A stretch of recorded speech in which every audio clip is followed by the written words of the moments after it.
All right, we're getting some scary figures coming out of North Korea right now that maybe they're not intent on following up with all the promises and commitments they did to us to eventually denuclearize. Now, the original start of all of this was the Secretary of State Pompeo going to North Korea and getting what he thought was a favorable response to a lot of the requests that we set a timeline for a lot of this denuclearization. Then, of course, his tactics were deemed gangster-like. He went on to say that the whole world then is gangster if that's the case. The president, meanwhile, saying that he has full confidence that Kim Jong-un will honor the deal. The read now from former CIA analyst Tara Mahler on all of this. Tara, what's going on? What's going on? Well, I think first thing is first. There were never really any significant promises made in any official fashion during the summit that happened with President Trump. So I think that right now we're sort of where we would probably expect to be, which is that any sort of negotiation is going to take a long time. It's going to be difficult, and we're hitting roadblocks. We sort of had the administration touting success out of Singapore, but there really wasn't much that they left with other than a very general drafted statement about denuclearization, which both sides honestly have different definitions of. So I think where we're at is we're seeing what's out of the typical North Korean playbook. They're going back on their word. They're changing what they've said. And you know, the administration is going to need to keep pushing forward. It's going to need to keep maximum pressure on, and it's going to continue to need to go forth with the diplomatic process. But it's not going to be easy, and there are no guarantees.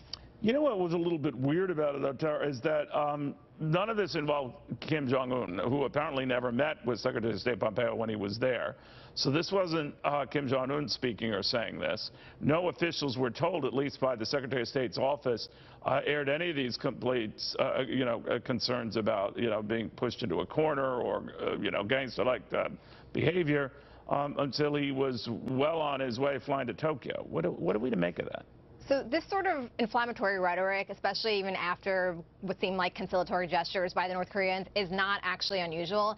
And to be quite frank, out of none of these meetings have we actually seen anything really officially concrete. We haven't even seen the North Koreans be willing to give a formal declaration and inventory of all their nuclear sites and facilities and material. That is what I'd be looking for as the first genuine step before we could even get to a timetable of any sort of phased denuclearization, right?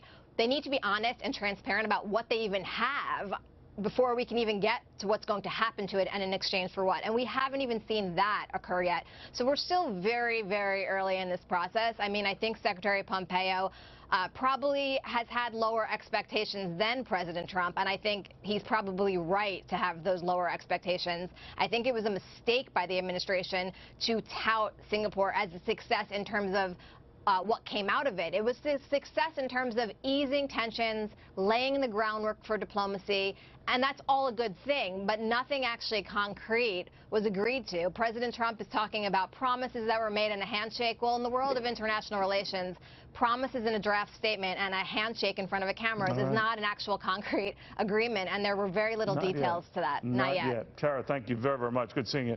Good to see you. Thanks. All right, well, here's something I think on which the world